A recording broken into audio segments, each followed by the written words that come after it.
We're going to begin with just a column for notes.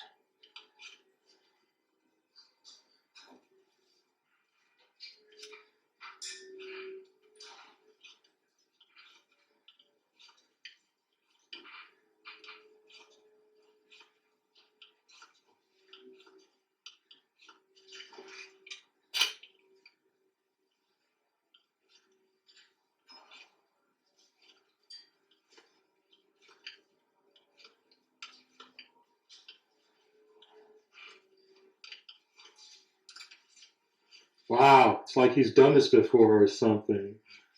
I don't know.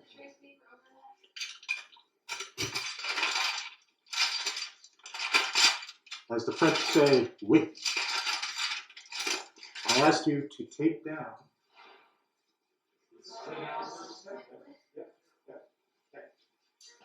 Over that, put some trace paper. I've given you tape and trace paper.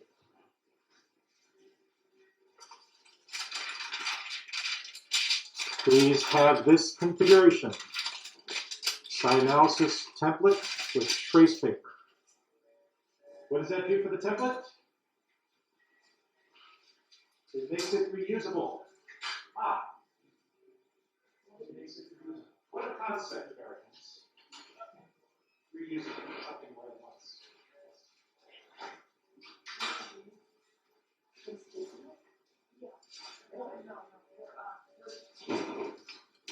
Once again, please take down the site analysis template, put some trace paper over it. I provided you with trace paper, tape.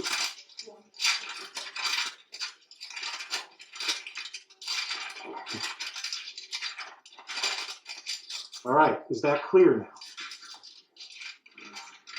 Given my mistake of not informing. Hello, Porter.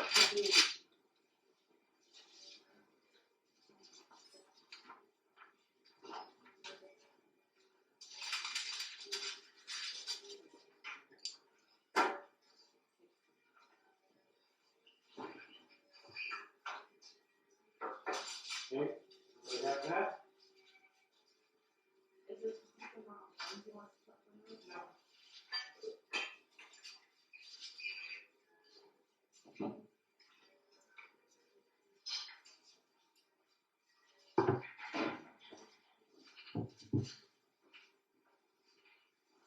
Okay.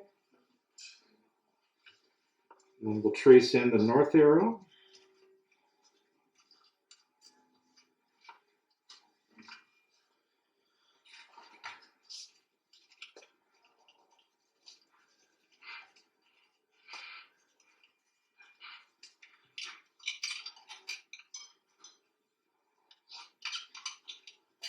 What this does then gives you a basis for the style of site analysis that diagram that we're going to use.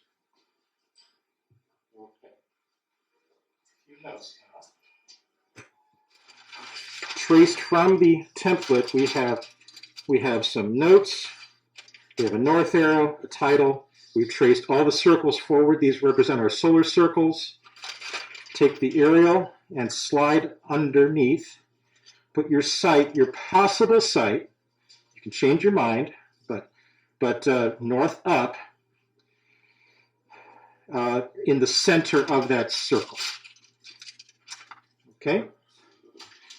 The site boundary, using a dot dash dot. This is the typical language for sites, for job sites.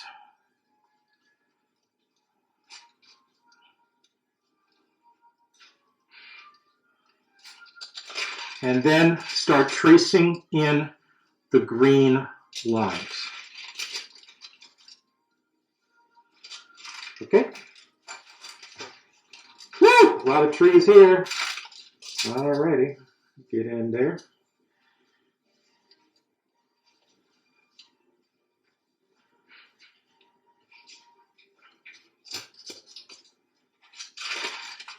Put that up.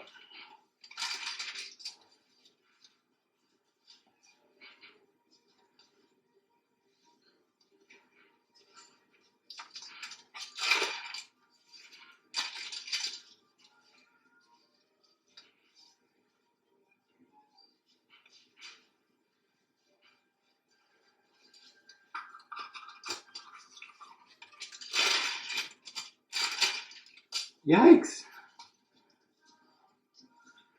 A lot of trees here.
Now we can start to lay in some additional information.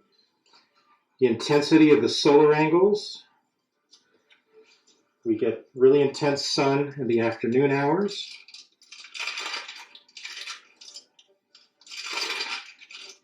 There may be a pathway, in the case here, that actually comes out of the circle. Pathway.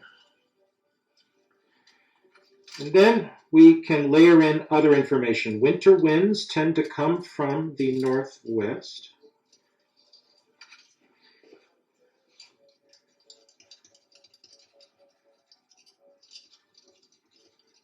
Summer winds tend to come from the southwest.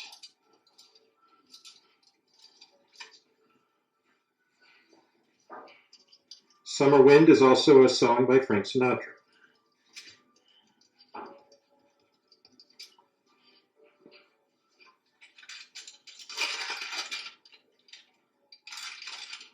There are proximities that we can bring into the diagram. Proximities we can bring into the diagram. At this point, I will remove the aerial so we can see it better. Okay, we're layering in additional information onto the circle.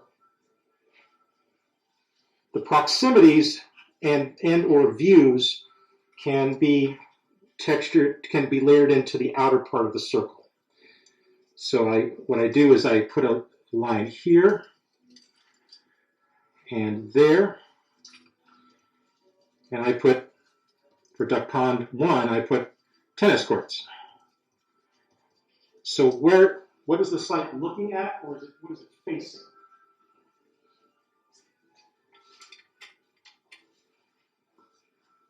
On this outer loop of the circle, we could point to things that our site is looking at, facing, or is proximate to, or has proximity to.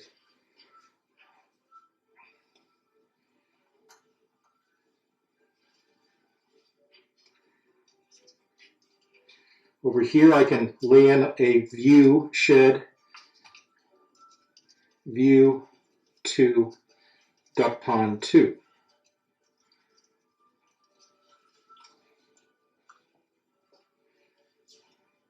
Down here I can put in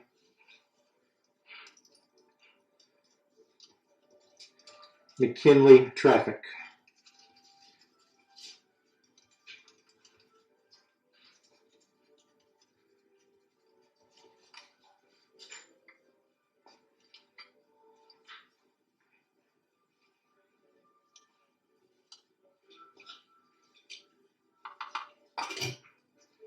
And for duck pond 1, I can put in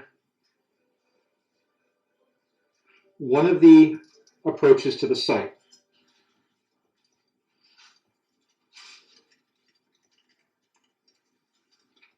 From the dorms.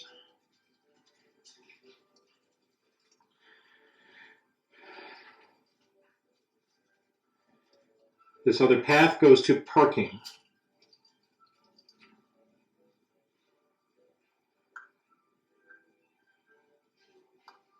But we entered the site from there, we entered from this side. So arrows can come in and go out in terms of what the site is looking at, what the site is facing, what the site might be bounded by, those sorts of things. And then I will put in some tone for the water.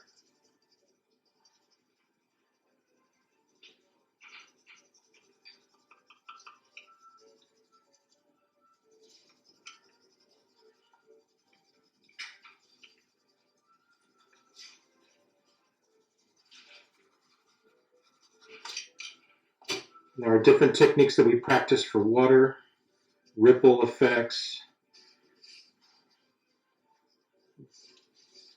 arcs, ripple lines, things like that. There are different techniques we practice for water in the landscape graphics unit.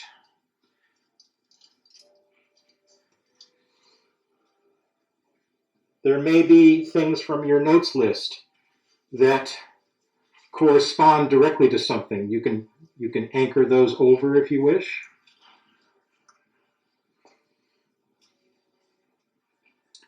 You can start to use shapes or symbols to create an inventory of opportunities.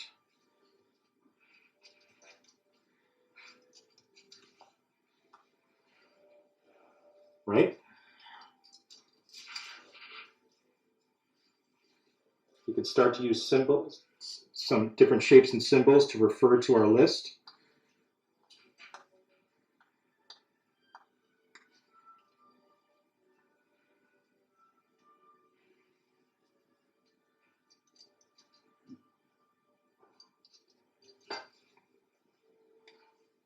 The list and the diagram can start to work together. Lots of information can start to come together.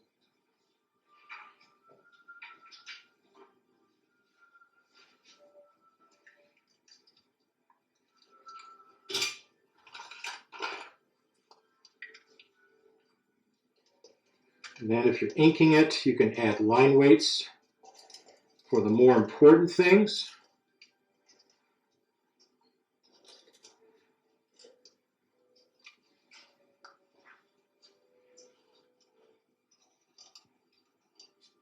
Until, and or clean it up until you're comfortable scanning it in black and white or grayscale.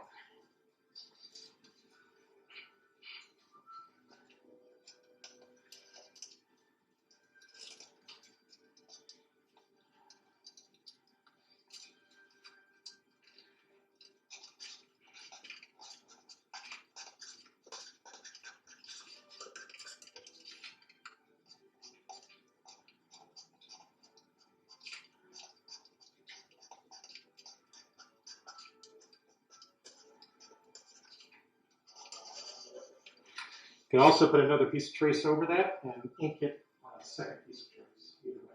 Right? Either way. If you're comfortable with pencil, great. If you prefer ink, the clarity of ink or the cleanliness of ink, you can put another piece of trace over that. and go to town. Okay? Does that give you a vehicle for some good inventory analysis of your chosen site? Good vehicle for graphic representation of different site conditions, opportunities, threats. This is a very good portfolio quality diagram that will talk about your chosen site, conditions, threats, things of that nature. Okay.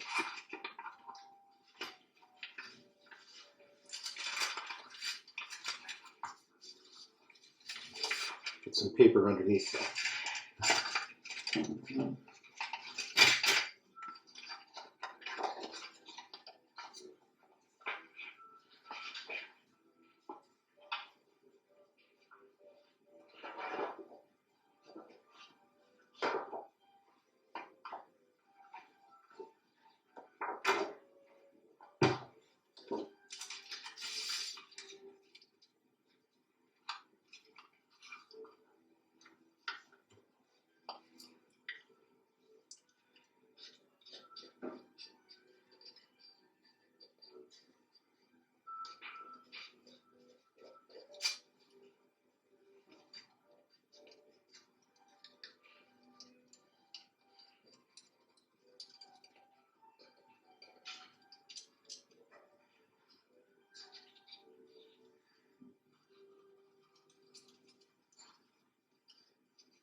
This diagram technique comes from the California firm of Arkman and Tilt Architects. They are an award-winning firm that has done several sustainable award-winning projects in California Hills outside of San Francisco and Oakland.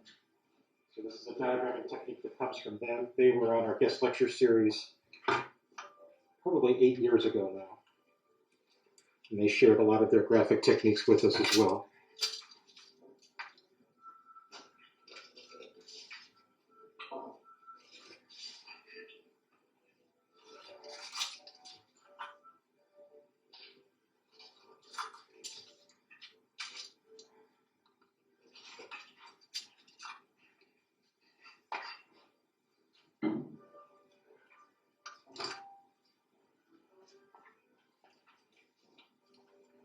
So other information, what I may elect to do is start to think about some of the solar shading in the hottest part of the day.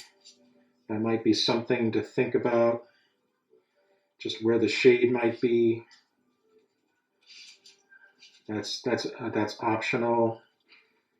Just pointing out where the buildings might cast onto the site, where the good shade is. Good things to think about for the summer months.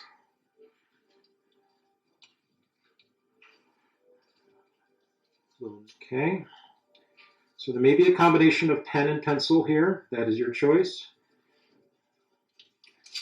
Then that's ready to scan in grayscale format.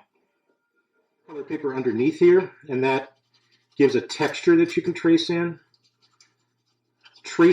Tracing or doing rubbings of things is something that the Surrealists used a lot in their artwork.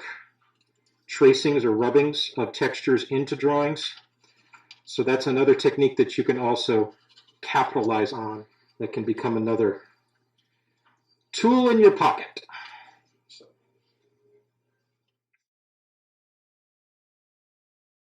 Down a sheet of trace.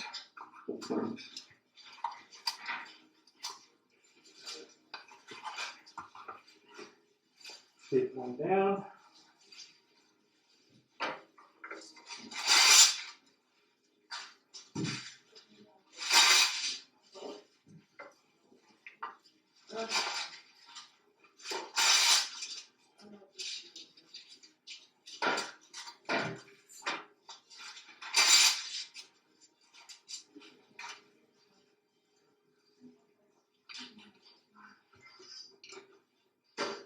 I will, pencil is sharpened, I'm going to smooth that out and then establish first line is going to be HL horizon line. HL horizon line. Roughly in the middle. Roughly in the middle.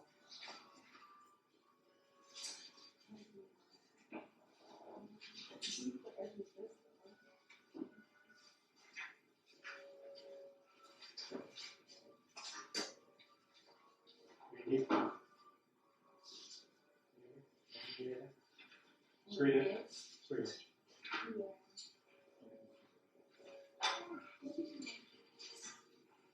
Straight in, Jason. Okay.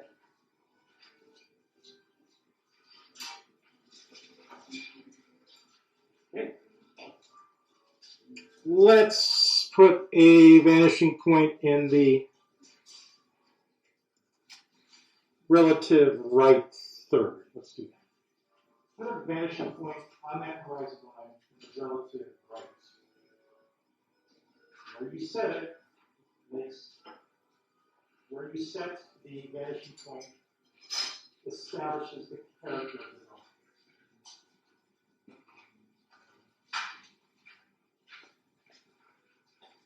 drawing. Hello. Hi.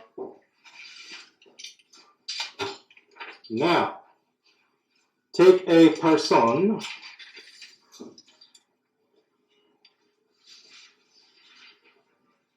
and trace them in.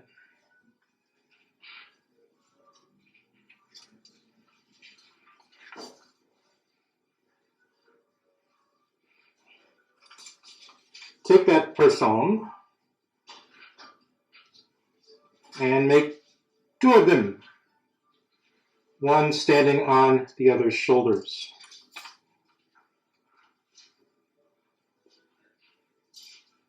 This gives us an approximation of 10 feet.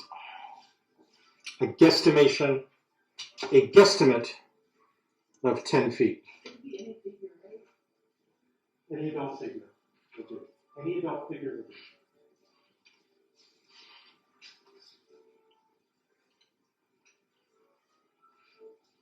Their head must be at eye level with the horizon. That first figure their head must be at eye level with the horizon line. See where the head is? Their eye level is with the horizon line. Yeah. Okay. Any adult first figure is at eye level with the horizon line, then just put another one standing on their shoulders. That gives you approximately 10 feet.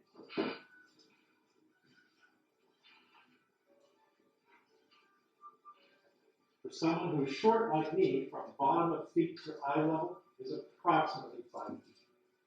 I'm only 5'7", so that gives us a round number on which we can dimension and make a guesstimate of 10 feet. As people get taller, however, this will change. But for now, those of us who are short, our eye level is approximately 5 feet. So by doubling a human figure, we can assume that that's 10 feet. I then will make a ray going from the vanishing point through the foot, and another ray going from the vanishing point in the top of the second person's head.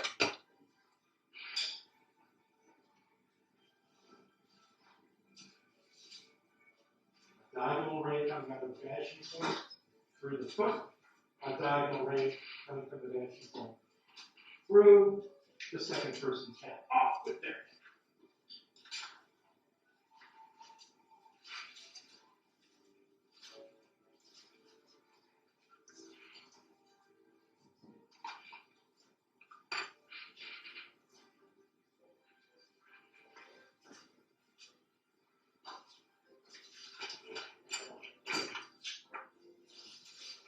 We need to make what is called a 10-foot depth guess. There's nothing scientific about this, it's just a hunch. However, it is what the entire drawing is built off of. No pressure. We just have to imagine that our two scale figures are standing head on shoulder next to a 10-foot wall. And we have to recognize that that is now a wall in space.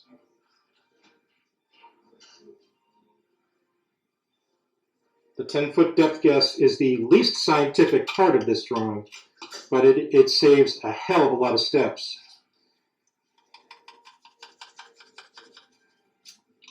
And it saves a heck of a lot of time.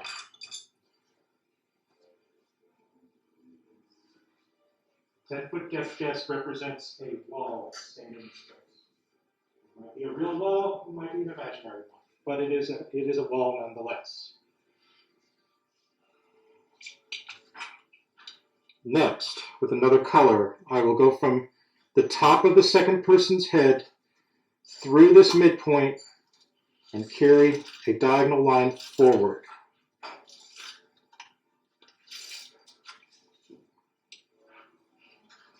From the top of the head through the midpoint forward.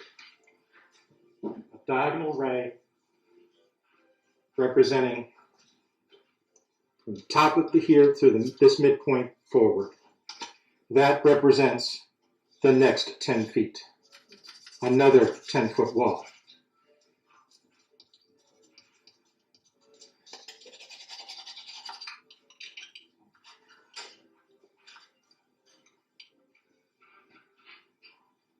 That line was projected from the top of the head through the midpoint down to the ground to create the illusion of the next 10-foot wall.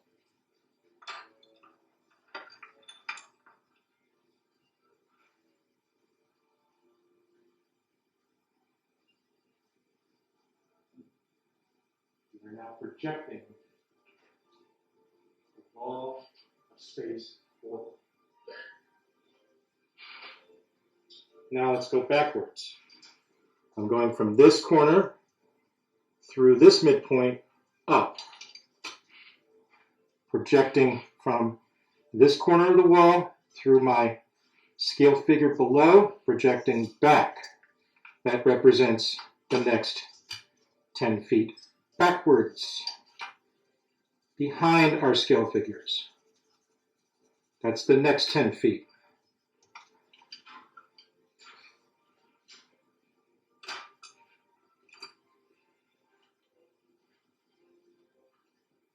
We now have a 10-foot wall, with a 10-foot wall projected forward, and a 10-foot wall projected backward.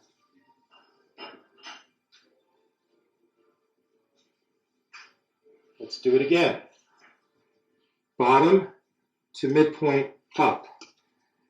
Diagonal line represents the next 10 feet.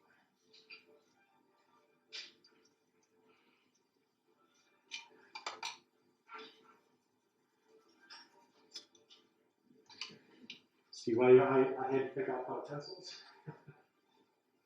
That's the difference.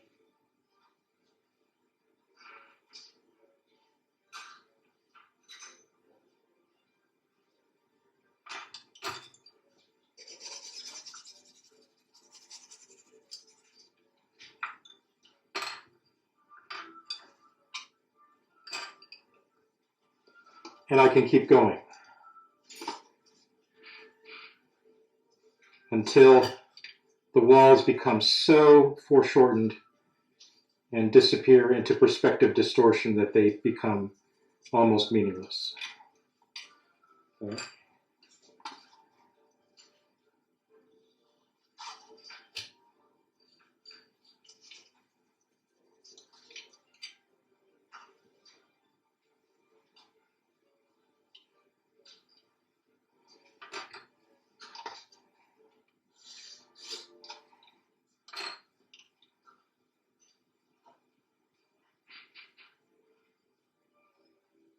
All right.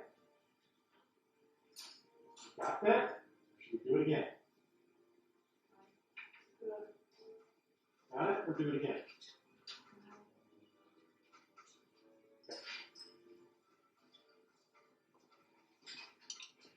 right. Now I can lay these lines on the floor plane, or the ground plane, and start to build up a floor grid. So,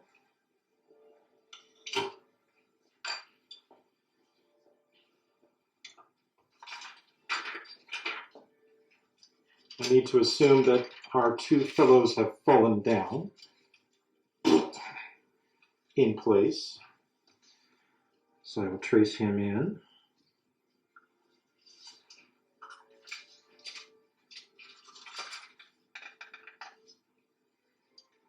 They can only stand on each other's shoulders so long, and then they both fall perfectly down, flat onto the ground.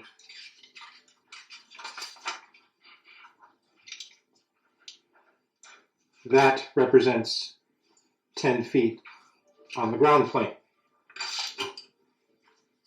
And now I can fill in the corresponding ground plane with my walls. Make sense?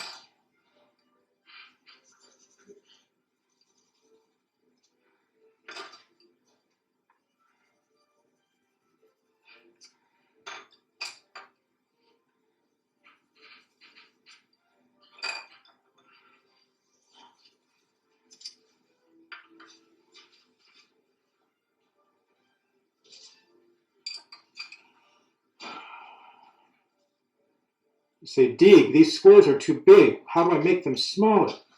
Well, you can divide any square in space using diagonals, like so.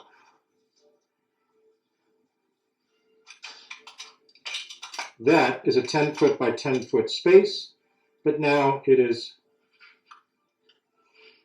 4 5-foot by 5-foot squares. That is a 5 by 5-foot square. That is a 5 by 5-foot square.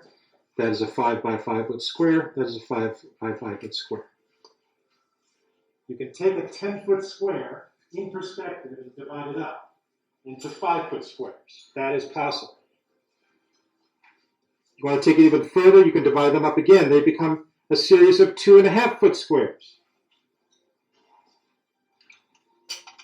Really small interval. You can make this grid as intricate, as complicated as you want, all because you started with a 10-foot depth guess. You now can know,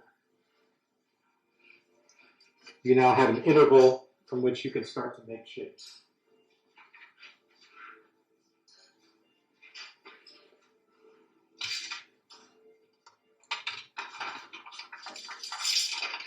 So I can keep going. I can lay more bodies along that reference line.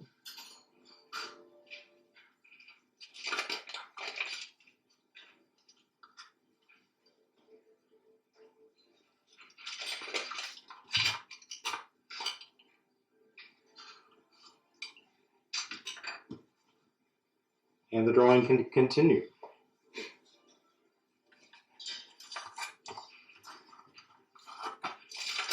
I can also flip it over, right?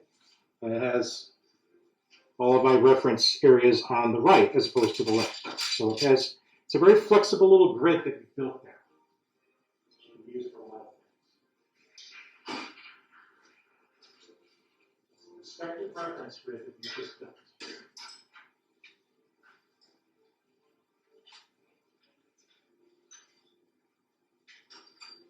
All right. So what can we do with some of our photography?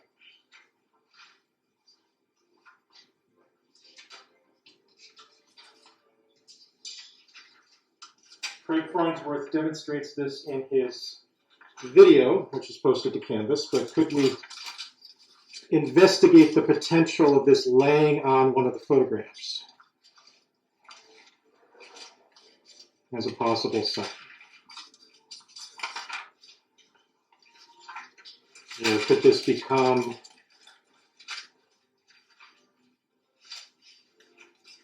the horizon line's pretty high here. Could this become something we can lay onto one of our photographs.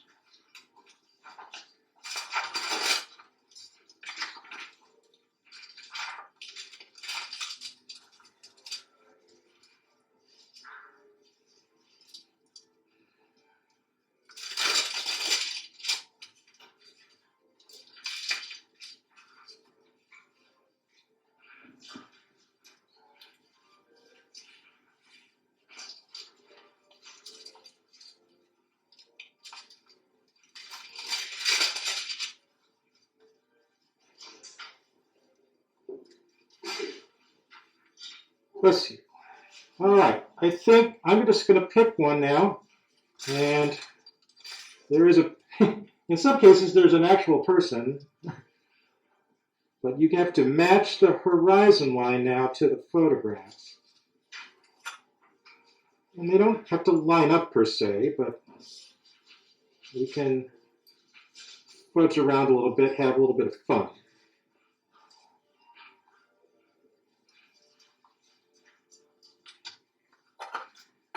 Move that around.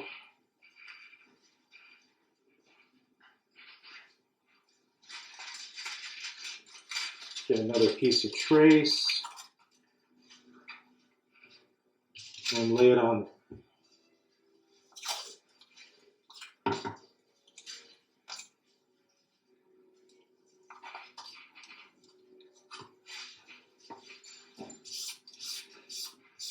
So as long as you've got the horizon line in the right place, this reference grid can become something that you can use. So, yeah. Yeah, this is a fresh piece of paper on top of our reference grid, so we don't ruin the grid. We can reuse the grid. This is a fresh piece of trace on top of our reference grid. I have the reference grid turned over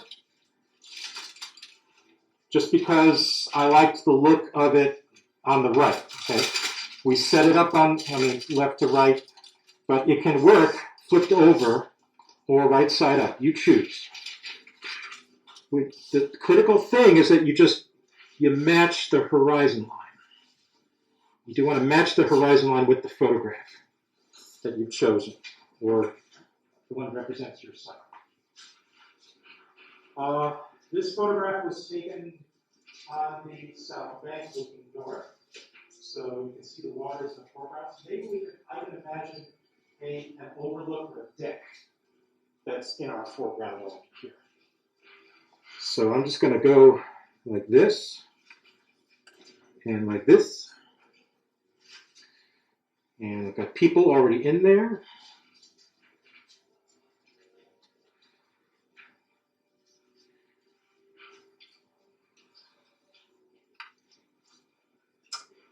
And I've got a 10-foot wall, so maybe I imagine something overhead. It could be slightly angled.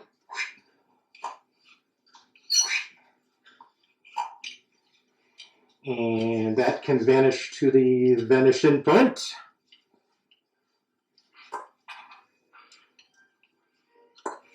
That's in slightly sloped roof now. It's referenced to my 10-foot wall. See how it's coming from that?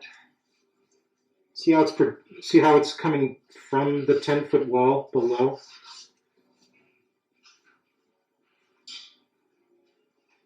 It's about in that realm of 10 feet above our heads.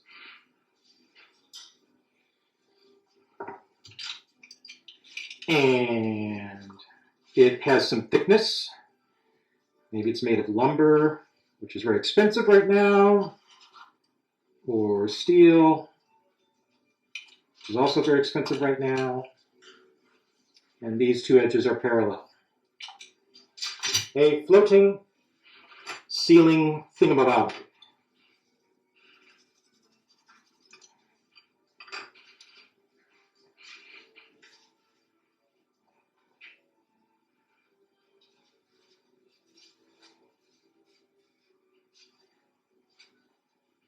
How tall is it really?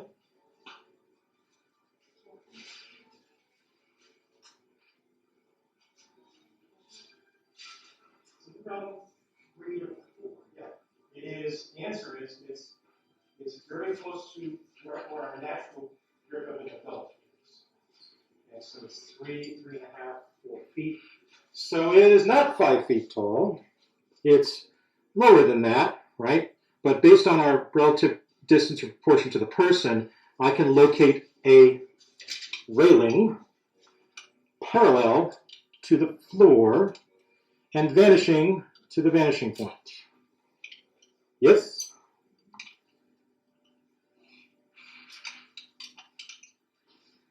That railing,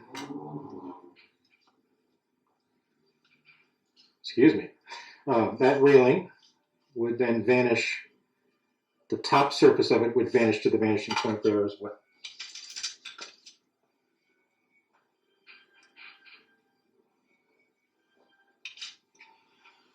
Maybe there's something holding this ceiling up. I can put 2 tiny foreshortened circles there and drop them until they hit the floor. They become columns. Or as Hoosiers say, pillars.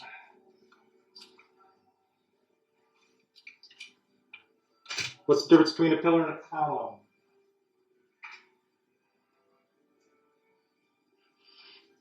A pillar can't stand on its own. A column usually is supposed to support the weight.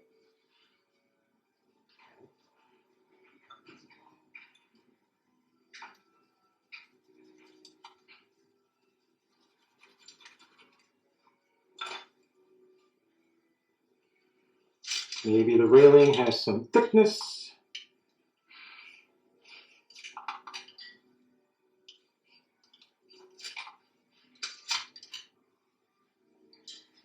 Maybe the railing has some support members. Could be steel.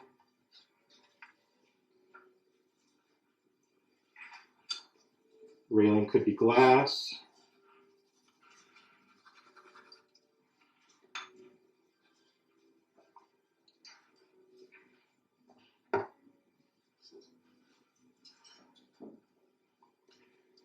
And then we trace in the remaining, not all of it, but some key pieces of the context into the drawing.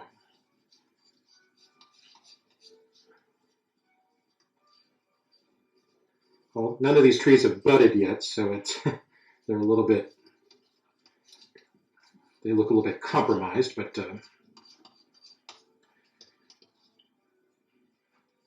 we can draw their structure, and we can start to imagine leaf pattern. Using our landscape graphics techniques, we can imagine leaf patterns on our contextual trees.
Pull the layers away.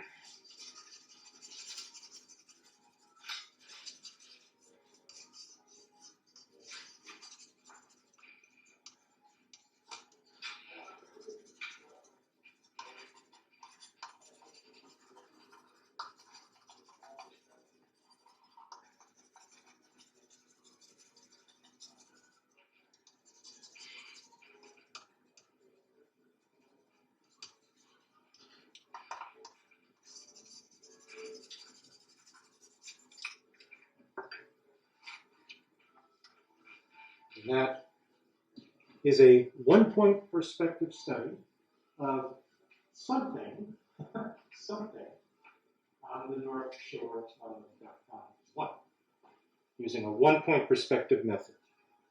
Using a one-point perspective method.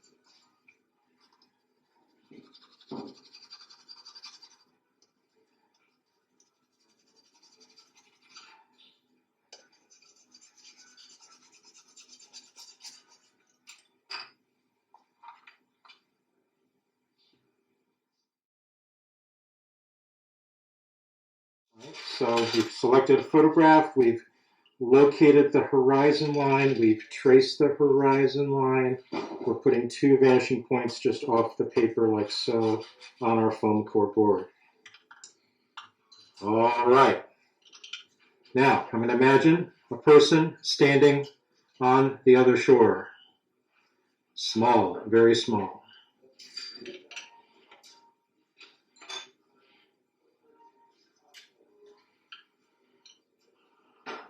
And another person, their same height. You may want to measure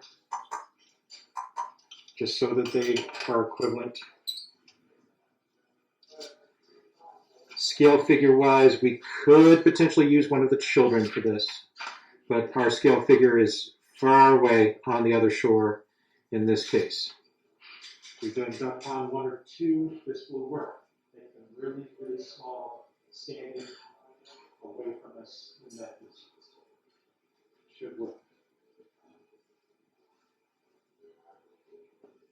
Okay. Next. Now, if the photograph is distracting you, take one of your other sheets of paper and just slide it underneath. If it's distracting you, take it away. Just slide the sheet of paper underneath. Slide your template or slide another piece of paper underneath. If it's distracting you.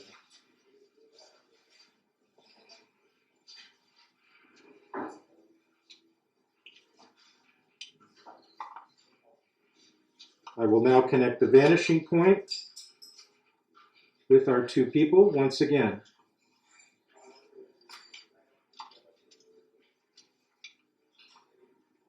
And our vanishing point, there are 2 people once again.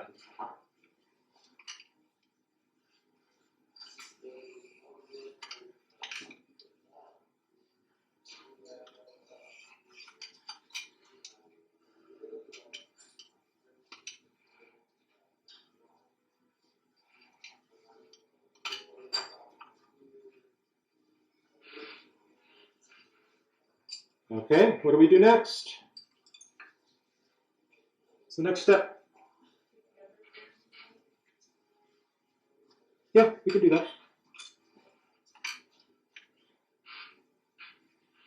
Well, let me wait. Let's wait. Let's wait on that. Okay. Next is a 10-foot depth guess. So our 2 people are standing over here. Let's just imagine a 10-foot wall.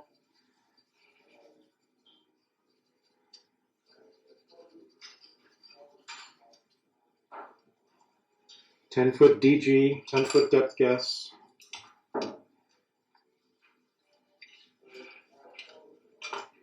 I'll tell you why we wait on that in a moment. Okay. And then we go from the top of the head through the midpoint to project the next 10-foot wall.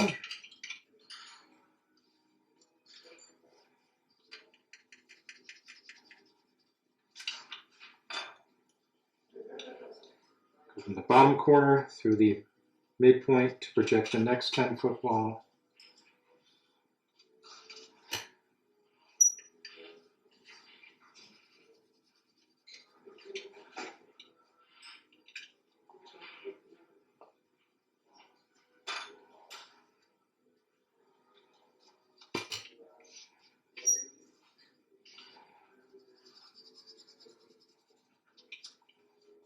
project bottom to the midpoint to get the next 10-foot wall.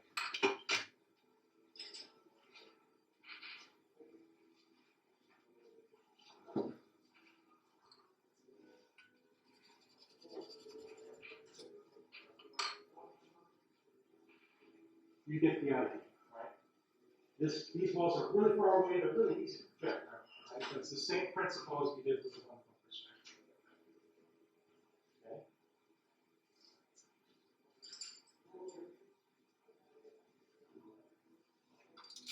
All right.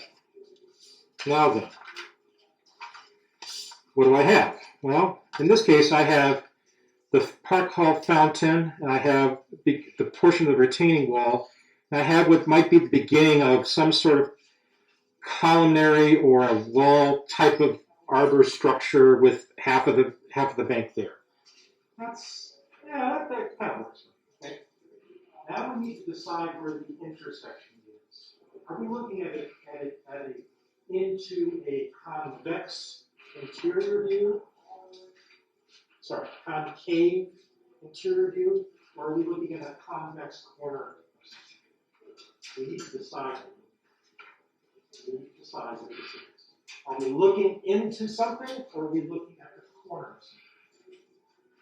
Are we looking at the concave notion of space, or are we looking at a convex corner facing us? We need to decide that now. Concave shape, convex shape.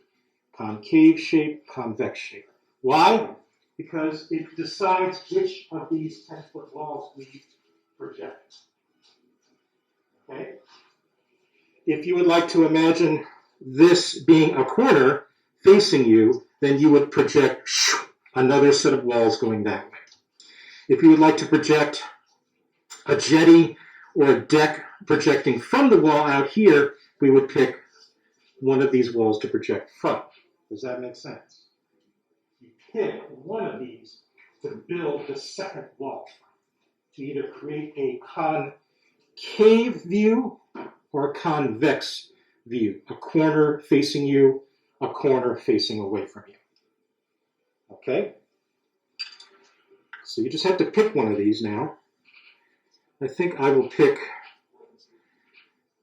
this one.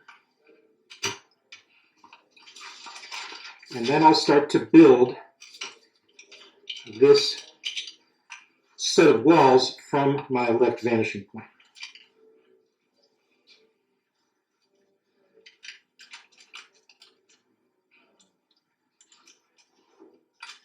With another depth guess. What do you know? Concave shape. This is my new 10-foot depth guess that points to vanishing point 1. This was my 10-foot depth guess that was pointing to vanishing point 2.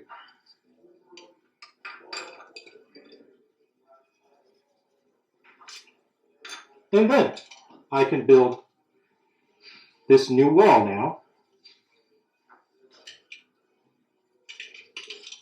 that vanishes to vanishing point 1.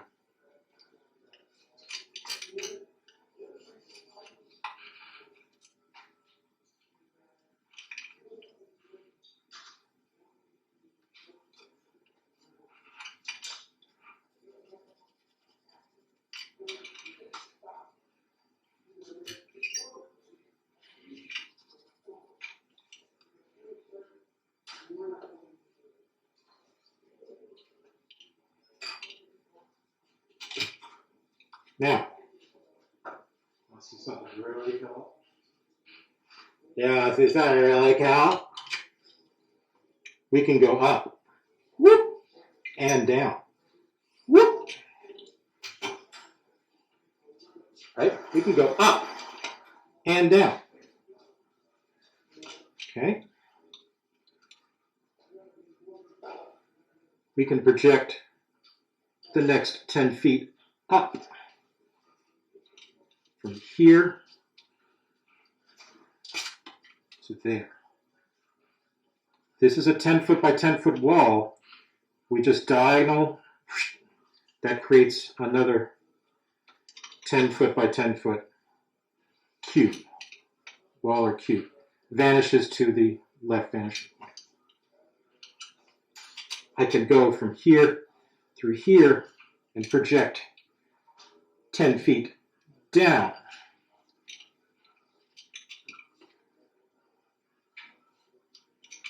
That vanishes to the left vanishing point.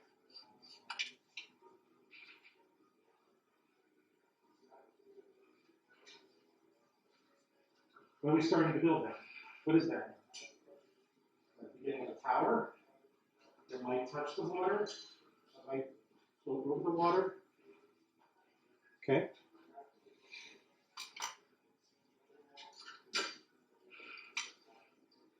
All right.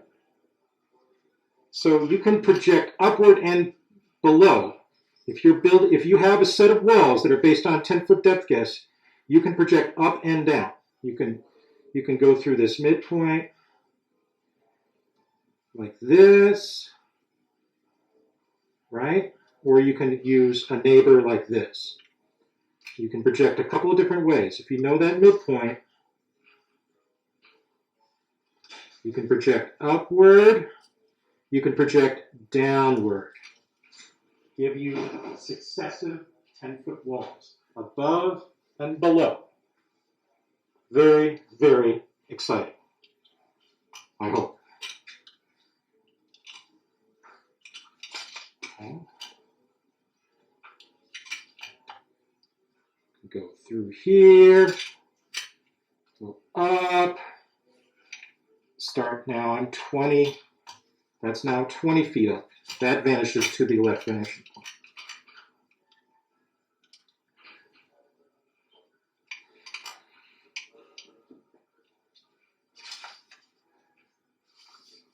Well,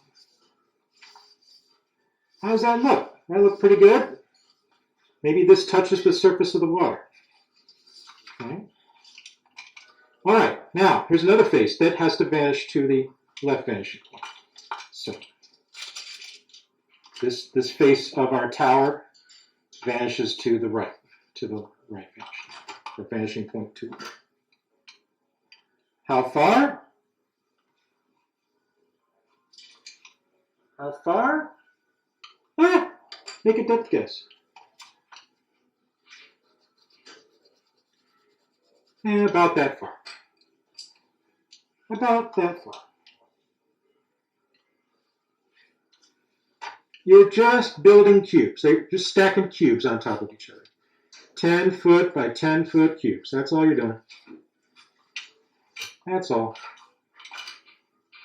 And they vanish to the right vanishing point. Okay? All right. A piece of trace on that.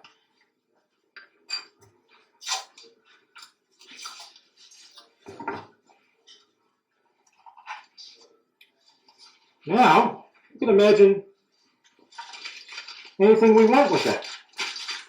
So we've got a series of an interval of walls or columns. We've got a tower that touches the water.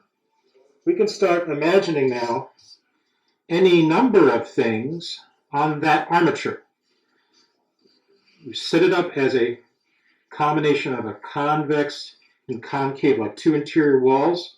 But then we built off of one of them into a tower. Maybe this is a tower where you can yell at other undergraduates or yell at the geese. So we've got the railing here. Bring that in. The waterfall.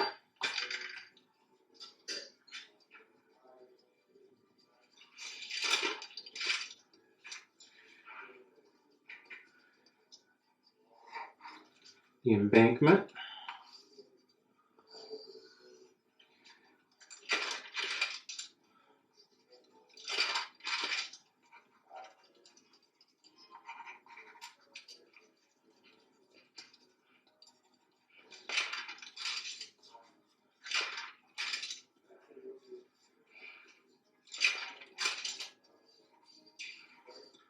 all of this stone, which looks to be rough cut quarried limestone from southern Indiana.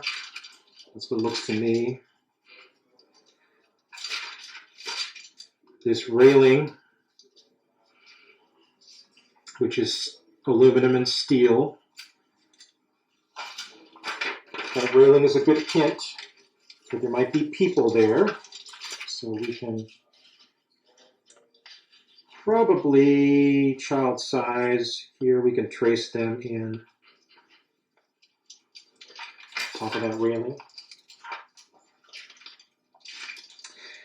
And there's the embankment over here. We'll incorporate that into the design.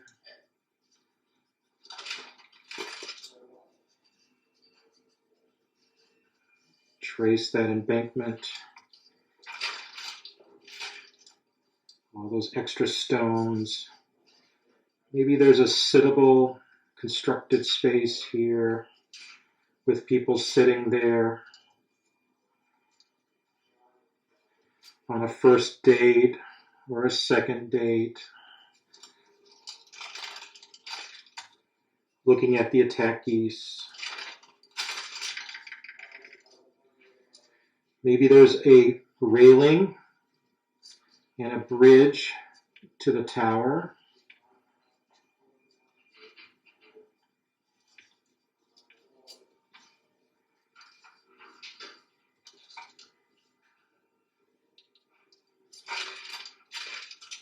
Maybe there's attack geese underneath the bridge, or a troll. Those of us who are from the lower peninsula of Michigan are called trolls because we live under the Mackinac Bridge. Ubers are considered, Ubers are people from the upper peninsula, and they consider themselves to be the true Michigan. But those of us who are from the lower peninsula are called trolls because we live under the Mackinac Bridge. If you go to Seattle and you go to a neighborhood full of hipsters called Fremont, you will pass under the Fremont Troll, a massive, massive poured concrete troll that lives under the Fremont Highway Bridge. It's one of the most visited pieces of public art in Seattle. All right, so I'm going to imagine this as a series of columns.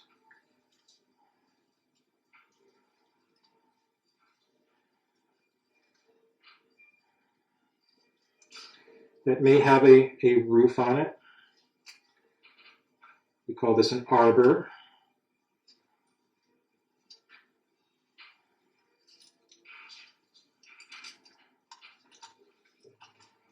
They may have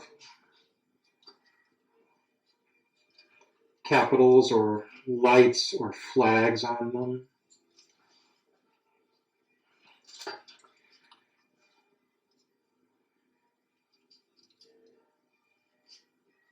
How many of you have been to Cincinnati, the Cincinnati waterfront?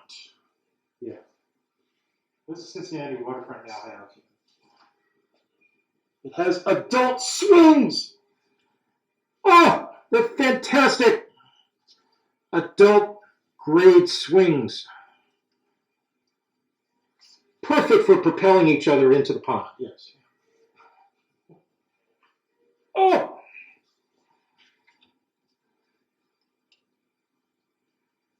But what more does a college student want to do? Right?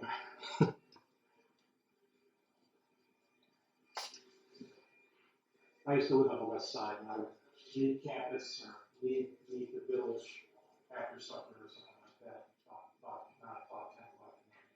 And who's playing on the Burris School playground? College students. Huh. So don't underestimate the value of play structures even for college-age occupants.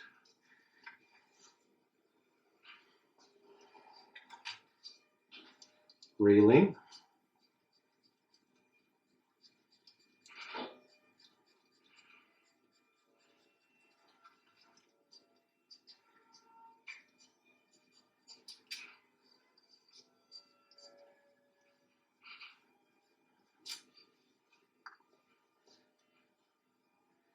and tower.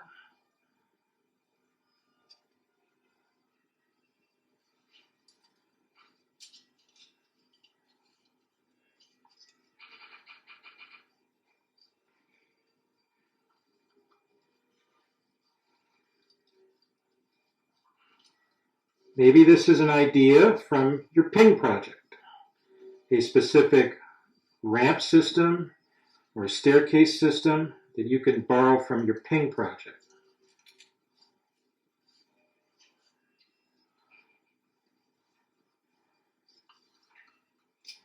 And they could potentially be united all together around one column or one wall.